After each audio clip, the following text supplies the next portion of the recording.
روز یک شنبه همگی بخیر.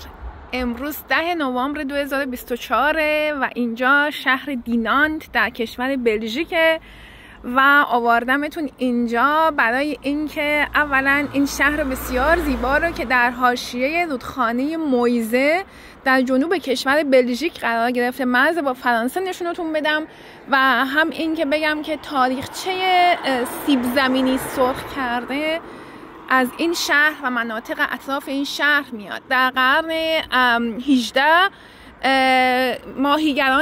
ماهیگیرهایی که اینجا به اصطلاح ماهیگیری میکردن در طول زمستان قادر به ماهیگیری نبودن و به خاطر همین سیب زمینی ها رو به صورت برش های ماهی سیب زمینی ها رو برش میزدن، برش های بلند و باریک، و اینها رو سرخ میکردن و در زمستان استفاده میکردن. سربازان آمریکایی بعدها در طول به اصطلاح جنگ جهانی اول و دوم تونستن این فرهنگ این منطقه رو ببرن به کشورهای آمریکای لاتین و آمریکا و توسط اسپانیایی ها گفته میشه که اولین بار این سیب زمینی سرخ کرده فرهنگش به تمام دنیا به اصطلاح انتشار پیدا کرد.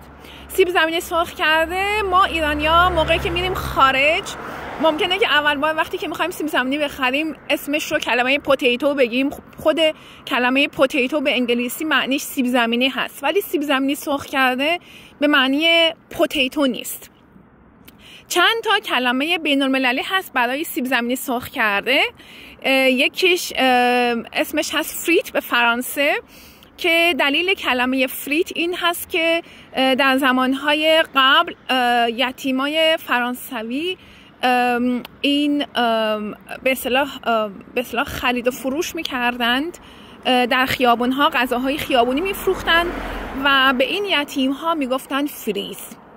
مورد دومش پومت د فریت هست، باز دوباره کلمه فرانسوی که الان در حال حاضر پومسش رو آلمانیا استفاده میکنن برای سیب زمینی سرخ کرده و فریتش رو فرانسوی استفاده میکنن. فریت برای این منظور به کار میبرن، ولی کلمه که بیشتر از همه و رایج‌تر هست همه هست در تمام دنیا کلمه انگلیسیش هست که اسمش هست فرنچ فرایز. فرنچ فرایز به همین خاطر که انگلیسی ها اون زمان یا مردم دنیا فکر میکردن که این در واقع از فرانسه میاد.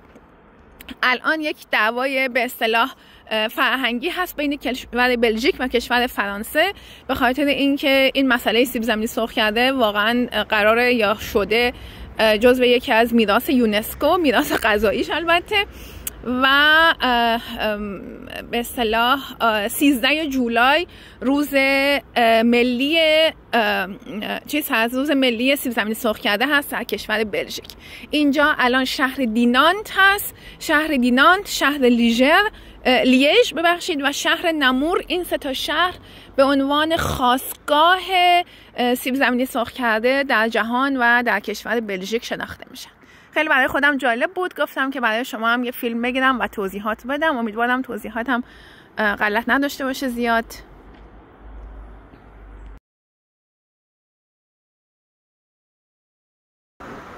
از بین این دوتا کوت و ماشین نمیاد رد بشیم. ماشین از زبرمون میاد، خوشبختانه از پشتمون نمیاد. اینم پشت سرم، اینم منظر ماشینا میاند و از اینجا رد میشه. ولی میخواست خیلی گاز بده واسه ما قیافه بگیره.